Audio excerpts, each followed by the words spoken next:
Hello, future toppers. Let's make maths simple, intuitive, and fun together. So, we are back with wholesome new question which says if lambda be a real number of which the system of the linear equation this.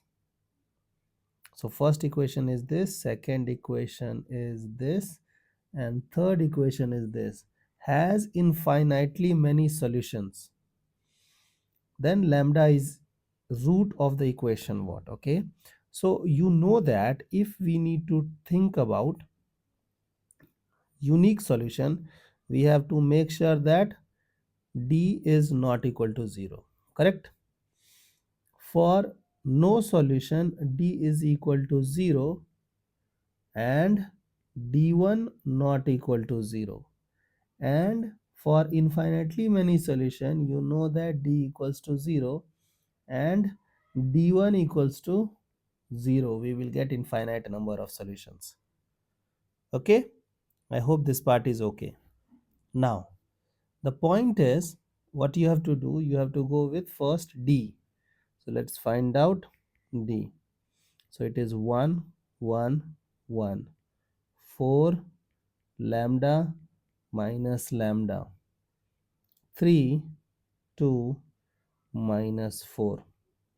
So you have to make this thing to be 0. Okay, I will equate it with 0.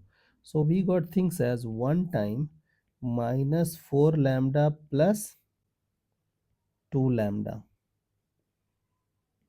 minus 1 time minus 16 plus 3 lambda plus 1 time 8 minus 3 lambda. Okay, I hope till this part you guys are okay. Now let's proceed. So we got things as minus 2 lambda plus 16 minus 3 lambda and then plus 8 minus 3 lambda. Okay, so 3 3 6 6 and 2 8 lambda. We got 8 lambda this side equals 24. So lambda equals to 3.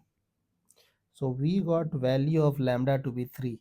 Then lambda is a root of the equation. So what you have to do, they will give you certain options. In that option you have to check whether this value of lambda equals to 3 satisfies or not, and you have to choose the correct choice. I hope the idea is clear and you guys can handle similar situations. So see you guys in the next session of Mathflix.